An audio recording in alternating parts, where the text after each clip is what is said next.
Zdravím všetkých poradňakov. Dnešné video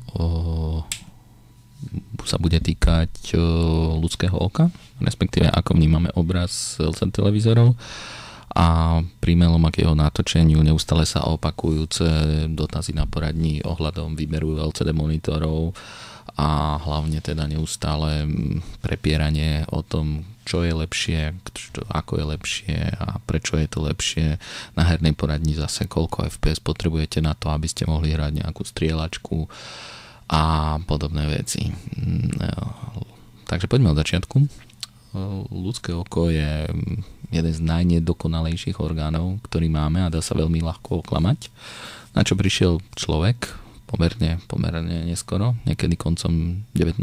storočia, bratia Lumierovci začali robiť filmy a premietať. Zistili, že keď pustia 24 po sebe idúcich obrázkov za sekundu, tak človek to vníma ako súvislý pohyb.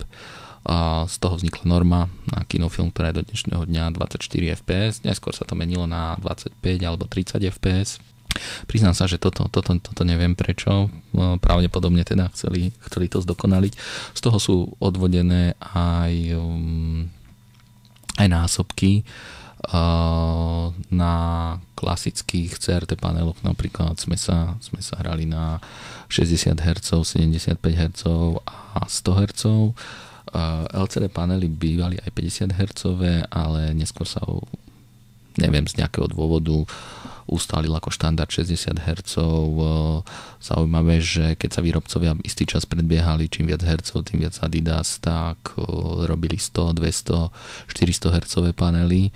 Ľudia na to nejako nereflektovali, pretože nevideli rozdiel. Dneska sa už tieto údaje ako z marketingových dôvodov nepoužívajú.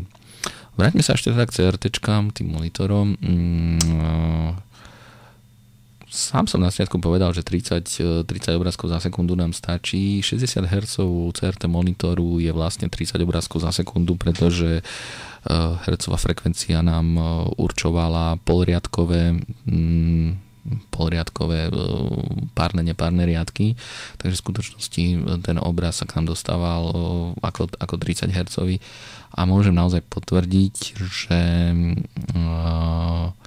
ja som 60 Hz ako blikajúci monitor videl. Zaujímavé je, čo som si už vtedy všimol, že okolo 90-95% ľudí, u ktorých som bol, 60 Hz ako blikajúci monitor nevnímalo. Dokonca si dovolím tvrdiť, mal som to otestované mnohokrát v praxi.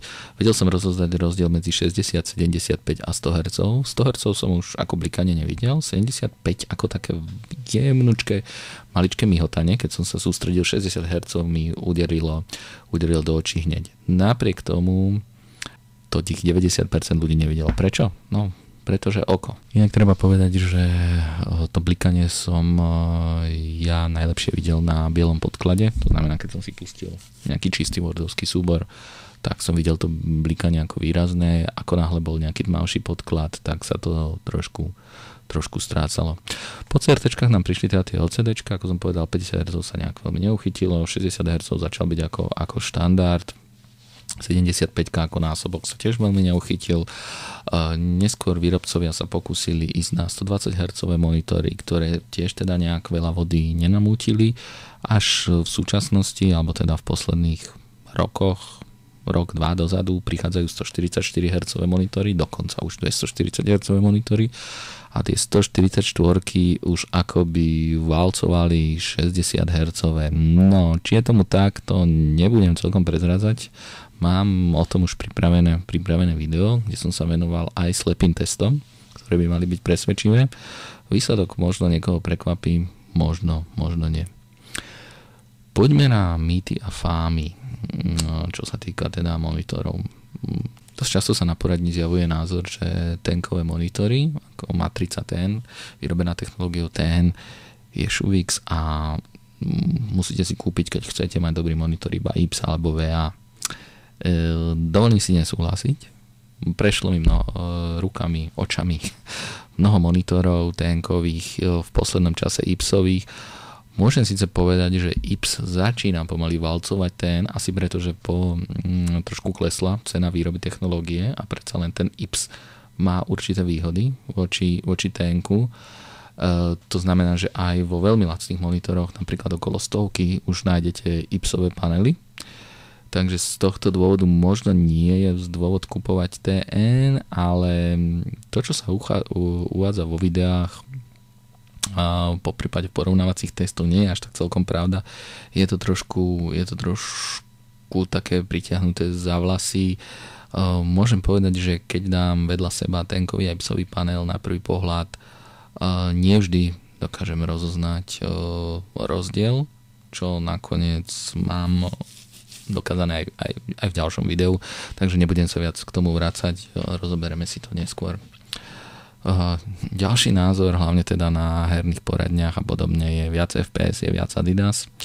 Kedysi boli hráči šťastní, napríklad na CS-ku, keď mali tých 30 FPS. Neskôr niektorí nadobudli dojem, že so 60 FPS sú väčší borci a že sa im hrá lepšie. Tento dojem bol nadobudnutý z jedného dôvodu, ja si myslím. Pri priemernom FPS-ku, frame per second, 30 fps dochádza často alebo môže dojsť s tým prepadom, keďže je to priemerný údaj pod hodnotu 30 alebo 25, respektíve 24 a obraz môže naozaj trhnúť viditeľne. Keďže pri tých 60 fps-kách priemerných dochádza k týmto prepadom výrazne menej, možno takmer vôbec. Preto sa nám subjektívne môže javiť 60-kový fps-kový obraz lepšie. Dnešní mládežníci však tomu ešte akože pridali gule, pretože už dokonca nie je 60 fps, ale 100 fps je málo. No, 100 fps je dosť, ale pre niektorých málo a niektorí teda idú už po 200-240 fps a onanujú nad tým, že ich grafická karta proste zobrazuje toľko to. Zaujímavé je, že pritom majú 60 Hz monitor, ale majú 240 fps. Zaujímalo by ma silne, ako tých 240 fps vtesná ten 60 Hz monitor do svojho zobrazovania. To si chlapci neuvedomujú, lebo nedávali pozor na fyzike. Ďalší taký oxymoron, alebo teda taká modla je viac hercov, je viac Adidas. Ako som spomínal, tak drvivá väčšina dnešných monitorov má teda v základe 60 Hz, nielen monitorov, ale častokrát aj televíznych panelov, aj keď tam už som povedal, že možno skôr tie 100 Hz panely sú taký základ. A uchytili sa teda asi tak rok, dva dozadu tak výraznejšie 144 Hz panely, vzniklo o tom mnoho videí, mnoho ľudí začalo tvrdiť, že kto to raz skúsi, nechce nič iné, je to obrovský rozdiel. Opäť mám pripravený test, kde som teda testoval 144 panel hercový versus 60 hercový, respektíve som prepínal panel a jak porovnanie obrazu s iným monitorom, tak hranie hier na ňom pri slepom teste dopadlo, nebudem prezradzať ako, ale dozviete sa to teda čoskoro. Posledná vec teda, ktorá mňa osobne trošku trápi, je tzv. Modré svetlo. Niekedy mám pocit, že výrobcovia už nevedia, čoho by sa mali chytať, takže najprv teda chceli predávať 120 Hz panely, tie sa neuchytili, tak začali tie 144 Hz, tie sa viac menej uchytili. Už nevedeli, jak to majú tlačiť. Výrobcovia televízorov zvyšovali teda 100, 200, 400, dokonca myslím, že boli až 800 Hz panely. Dneska to už nikto nerobí. Je to totálne samozrejme zbytočné, keď máte 60-50 Hz vstup do toho televízoru, či už zo satelitu, z kablovky alebo podobne. Tak sa vymyslelo, že modré svetlo. Čo je to modré svetlo? Modré svetlo je jedna farebná zložka klasického bieleho svetla, ktoré je tvorené, viditeľné, teda ktoré vidíme, ktoré je tvorené z celého spektra od červeného až po fialové. Nakoniec, ako farebné svetlo vidíme, keď je teda dúha na oblohe, kde sa nám to krásne ukazuje. Z nejakého dôvodu, neznámeho, sa ľudia, vedci a neviem čo, celá obec okolo toho zamerali práve na modré svetlo a začali vznikať štúdie a fámy o tom a hoaxi, že modré svetlo nám škodí. Takže dneska už takmer v každom monitore máme modrosvetelný filter, to znamená, že je tam nastavenie, ktoré potlača modrú farbu čiastočne. Poviem vám, ako skúšal som to teda na pár monitoroch, je to grc ten obraz, je to grc, no. Určite neodporúčam si niečo takéto zapínať. Zároveň si dovolím protirečiť tomu názoru, že modré svetlo je škodlivé, pretože za prvé to nikto nikdy nedokázal. Väčšina štúdií sa robila v laboratóriách a navyše sú to také štúdie typu ožarovali sme bunky, mitochondrie v bunkách modrým svetlom a zistili sme, že produkcia melatonínu, čo je jeden z hormónov, ktorý teda potrebujeme a tvorí sa hlavne teda počas spánku a v hlbokej tme hlavne, tak bola výrazne nižšia. Wow. Ja si myslím, že keby to ožarovali zeleným svetlom alebo žltým, tak tá produkcia melatonínu bude nižšia tiež, pretože melatonín sa tvorí v tme. Teda hlavne v tme. Netvorí sa len v tme, ale hlavne v tme, preto by sme mali spávať po tme.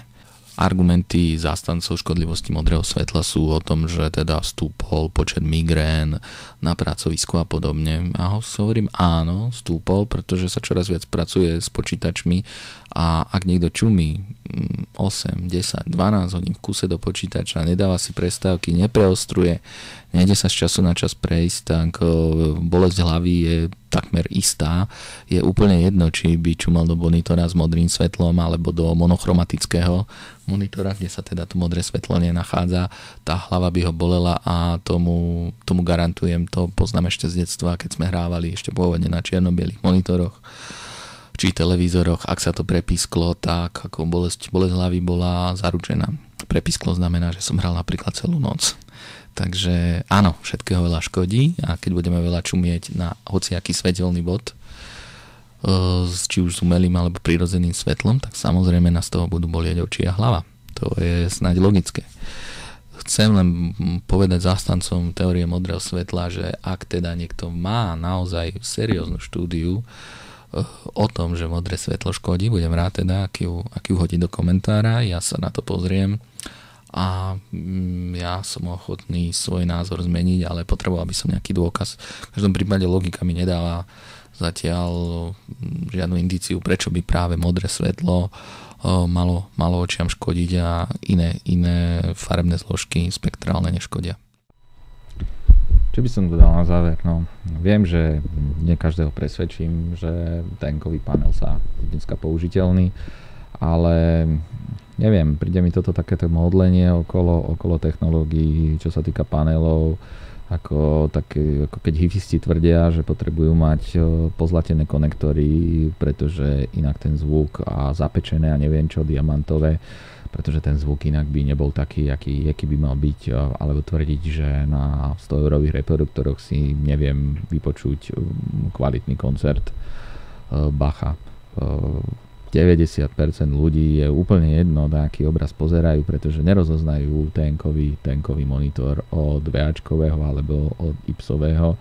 Ja nevravím, že nejaké percento ľudí nemá citlivé oči alebo nemá zmysel, alebo že to rozoznať nevedia, ale verím, že drvivá väčšina ľudí na testoch pohorí. Takže tvrdiť, že dnes iba teda tento tankový monitor nekupovať a iba VAčko a IPS a iba 144 Hz mi príde také trošku scesné. Zrovna mám na stole v dlhodobom teste 144 Hz VA monitor a výsledky budú prekvapivé pre mnohých zástancov. Prizval som si dokonca ďalších testerov, aby teda nebol som obviňovaný, že je to všetko môj subjektívny názor, po prípade, že teda moje choré oči nevidia to, čo by mali vidieť, takže v ďalšom videu si pozrieme niečo o tom, či sa oplatí kúpiť teda VA monitor po prípade 144 Hz versus 60, teda hlavne zameranom na hranie hier. Dobre, toľko teda k dnešnému videu. Viem, že som všetkých nepresvedčil, ale dúfam, že tie informácie boli aspoň pre ľudí, ktorí nie sú celkom znali problematiky, užitočné a že si z toho niečo zoberú.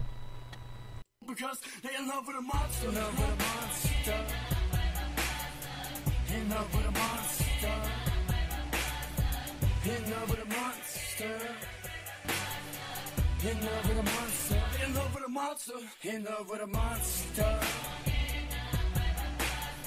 Monster. In love with a monster. In love with a monster. Yo, check it out, see now. Mama raised a man, jump and find out firsthand. Murder your clan with a diversion, that's the plan. Mama raised a man, jump and find out firsthand. Murder your clan with a diversion, that's the plan. I can't understand why you trying to come up with lies by the way you react. Maybe it's to hide the fact that when you rap, you got us attracting in a vibe by two.